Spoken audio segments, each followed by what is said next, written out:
नमस्कार. आजच्या या विशेष विश्लेषणात आपलं सर्वांचं स्वागत आहे.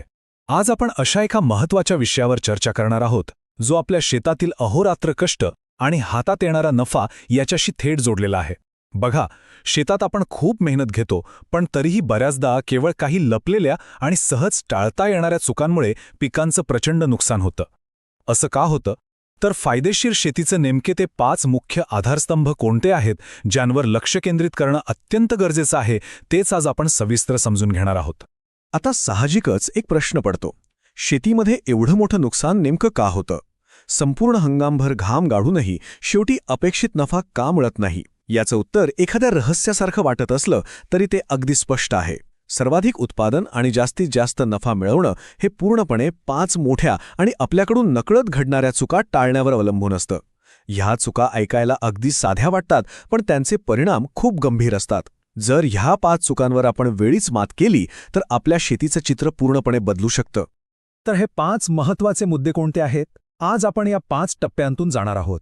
पहिला म्हणजे नुकसानीची मुख्य कारणं, दुसरं फवारणी आणि खत व्यवस्थापन, तिसरं तण आणि हवामान नियंत्रण, चौथं योग्य बियाणांची निवड आणि शेवटी 5वा टप्पा फायदेशीर शेतीचा निष्कर्ष. चला तर मग लगेच सुरुवात करूया. वळूया पहिल्या मुद्द्याकडे, शेतीतील नुकसानीची मुख्य कारणं म्हणजेच शेतातल्या न दिसणाऱ्या चुका. हे बघा, शेती हा एक असा व्यवसाय आहे जिथे धोके पावलोपावली असतात. इथे केवळ शारीरिक कष्ट पुरेसे नसतात. बऱ्याचदा आपल्याकडून न कळत काही अशा चुका होतात ज्या डोळ्यांना दिसत नाहीत, पण त्यामुळे पिकाचं प्रचंड मोठं नुकसान होतं. आणि सगळ्यात महत्त्वाची गोष्ट म्हणजे हे नुकसान आपण नक्कीच टाळू शकतो. एक छोटीशी चूकसुद्धा संपूर्ण पिकाला संकटात टाकू शकते. त्यामुळे अत्यंत नियोजनबद्ध काम करणं गरजेचं ठरतं. आता येऊया दुसऱ्या आणि अत्यंत महत्त्वाच्या टप्प्याकडे, फवारणी आणि खत व्यवस्थापन. इथे योग्य वेळ आणि योग्य प्रमाण साधणं खूप महत्त्वाचं आहे. इथे खूप कॉमन चूक होते. आपण फवारणी कधी करतो? जेव्हा रोग किंवा कीड आधीच संपूर्ण पिकावर पसरलेली असते. पण खरं सांगू, याचा काहीही उपयोग होत नाही, कारण तोपर्यंत नुकसान होऊन गेलेलं असतं. यावर खरा उपाय काय? तर किडीची किंवा रोगाची अगदी पहिली लक्षणं दिसल्या लगेचच योग्य औषधाची फवारणी करणं. अशी पूर्वतयारी आणि तत्परता दाखवली तरच उत्पादनाचं रक्षण होतं. वेळ निघून गेल्यावर फवारणी करणं म्हणजे निव्वळ पैशांचा चुराडा आहे. आता हा मुद्दा नीट ऐका. अनेक पिढ्यांपासून चालत आलेला एक मोठा गैरसमज म्हणजे जास्त खत टाकलं की पीक जास्त येतं. पण हे अत्यंत चुकीचं आणि धोकादायक आहे. वास्तव पूर्णपणे वेगळं आहे. गरजेपेक्षा जास्त रासायनिक खत वापरलं तर जमिनीचा पोत आणि आरोग्य पूर्णपणे खराब होतं, ज्यामुळे पिकाची नैसर्गिक वाढ चक्क थांबते. खत हे पिकासाठी अमृत नक्कीच आहे, पण अतिवापरामुळे ते विषही ठरू शकतं, हे आपण लक्षात ठेवलं पाहिजे. मग योग्य पद्धत नेमकी कोणती? ही प्रक्रिया अतिशय स्पष्ट आहे. खतांचा सुरक्षित आणि फायदेशीर वापर करण्यासाठी फक्त 2च पायऱ्या फॉलो करायच्या. पायरी 1, सगळ्यात आधी माती परीक्षण करून घेणं. आणि पायरी 2, त्या माती परीक्षणाच्या रिपोर्टनुसार जमिनीला जेवढी गरज आहे तेवढंच खत वापरणं. हाच एकमेव वैज्ञानिक आणि नफा मिळवून देणारा मार्ग आहे, ज्यामुळे आपल्या जमिनीची सुपीकता वर्षानुवर्षे टिकून राहते. तिसरा टप्पा आहे तण आणि हवामान नियंत्रण, म्हणजेच आपल्या आजूबाजूच्या पर्यावरणीय घटकांचं व्यवस्थापन करणं. एक वाक्य नेहमी लक्षात ठेवा: तण हे पिकाचं अन्न आणि पाणी चोरतात. हे फक्त एक ओळ नाहीये, तर हा एक मोठा इशारा आहे. आपण मुख्य पिकाला जे खतपाणी देतो त्यावर हे तण डल्ला मारतात. हा एक अत्यंत मूक पण गंभीर धोका आहे, जो मुख्य पिकाच्या अस्तित्वाला थेट आव्हान देतो. त्यामुळे तणांकडे अजिबात दुर्लक्ष करून चालणार नाही. ते आपल्या पिकाचे छुपे शत्रू आहेत. आणि नेमकी इथेच आपली चूक होते. आपण शेतातलं तण काढायला उशीर करतो किंवा त्याकडे दुर्लक्ष करतो. असं केल्याने पिकाच्या उत्पादनात थेट आणि मोठी घट होते. यावरील प्रभावी उपाय म्हणजे वेळेवर योग्य तणनाशकांचा वापर करणं किंवा आंतरमशागत करणं. तण वाढण्याआधीच त्यांना नष्ट करणं ही अत्यंत गरजेची कृती आहे, जेणेकरून खताचा आणि पाण्याचा पुरेपूर फायदा फक्त आणि फक्त आपल्या मुख्य पिकालाच मिळेल. आता हवामानाचा विचार करूया.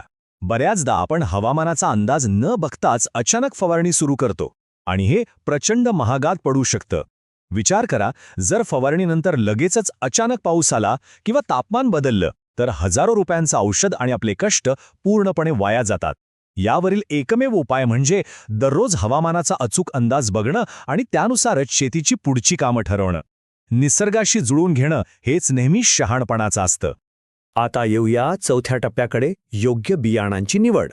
हा तर आपल्या उत्पादनाचा खरा पाया आहे. हे बघा, इथे थोडं तातडीने लक्ष देण्याची गरज आहे. जर बियाणाच बनावट किंवा चुकीचं निघालं तर आपला संपूर्ण हंगामच पूर्णपणे धोक्यात येतो. हा तो पाया आहे ज्यावर आपलं पुढचं सगळं यश ठरतं. जर चुकून चुकीचं बियाणं पेरलं गेलं तर आपण वर चर्चा केलेलं खत, फवारणी, तण नियंत्रण हे सर्व कठोर परिश्रम एका झटक्यात व्यर्थ ठरतात. एका चुकीच्या निर्णयामुळे संपूर्ण वर्षाचं चक्र आणि आपली सगळी गुंतवणूक वाया जाऊ शकते. म्हणूनच खरेदीच्या टप्प्यावरच अत्यंत सावध राहणं गरजेचं आहे. बाजारातून कोणतीही खात्री नसलेलं किंवा चुकीचं बियाणं खरेदी करण्याची चूक कधीच करू नका. संपूर्ण शेती हंगामाचं रक्षण हे बियाणं खरेदी करण्यापासूनच सुरू होतं. यासाठी एकच उपाय आहे, नेहमी फक्त प्रमाणित आणि एका विश्वासार्ह कंपनीचंच बियाणं वापरण्याचा आग्रह धरा. गुणवत्तापूर्ण बियाणं ही यशस्वी शेतीची पहिली आणि सर्वात महत्त्वाची अट आहे. चला, आता पोहोचलोय आपण शेवटच्या म्हणजेच 5व्या टप्प्यावर, फायदेशीर शेतीचा निष्कर्ष.